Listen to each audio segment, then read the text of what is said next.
Well, everything you said now has happened to us over the past 3 months. We've been speaking our truth, and everything I feared, my worst fears happened, David, and nothing bad happened. You know, I told people for years that my entire business was based on YouTube and my relationship with them, which is literally, you know, a moment's notice from disappearing, and yet we found a way through.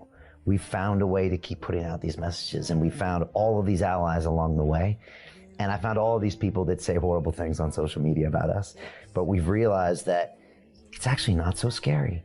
And I feel great about my truth. And it makes me wonder about what are the things that stopped me in the past that I was living in fear of. And there's just no reason to be scared of these things. There's no reason to be scared. The perception of the consequences are what frees people into inaction. When you actually go for it, there's always a way. We are infinite awareness living within an infinite field of all possibility. There's always a way. And in every cloud, there's always a silver lining. You know, right at the start of this chat, I talked about davidicke.com, iconic.com, the BitChute channel, the featured documentary, length documentaries that we're about to launch, and another one we're about to start filming, and the new book, The Answer, in a few weeks. All these outside of the apparent gods of communication, YouTube and Facebook, you know, they've gone. I haven't given it a second thought. Okay, they've gone, fair enough. Facilitators of fascism, no longer dictating my life. Thank you. So how do we react to this? And you do, because possibilities are always there. It's fear that freezes people into inaction. Go for it. Listen, I tell you what happened to me.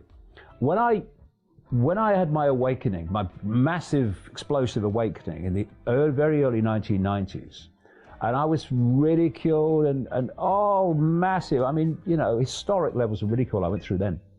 But I decided, because I realized that we were consciousness, I thought, what's the worst thing that I can do in the situation I'm in? It's completely knacker, bugger up, whatever.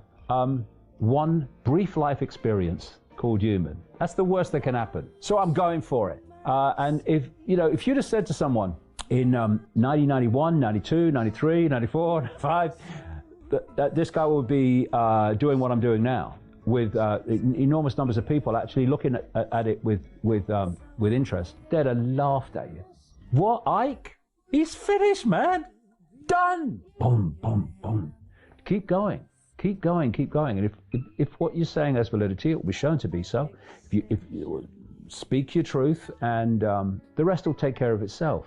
It really will. The one thing that is for sure is if you don't speak your truth, then the official narrative will go on being unchallenged and will go on in the direction we've been in.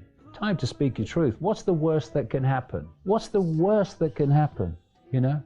And I have this thing I say, the deathbed perception, where you're lying on your deathbed, you've got 10 minutes to live. Now tell me what was important. Does it matter that someone put something horrible about you on Facebook? Does it matter that people laughed at you, ridiculed you? Does it matter this, that? No. None of those things matter at that point. Okay, well, I've got some good news for you. You haven't got 10 minutes to live. I was kidding you. Now get off your arse and live your life as if you've got 10 minutes to live, and see what really matters. And when you do, you find very little does that you think does. You know, all the ridicule and abuse thrown at me, it's had no effect, because it would only have an effect if I decided to allow it, and I don't. You know, so we are in control of our lives if only we realized it. The way we're controlled is to be persuaded we're not.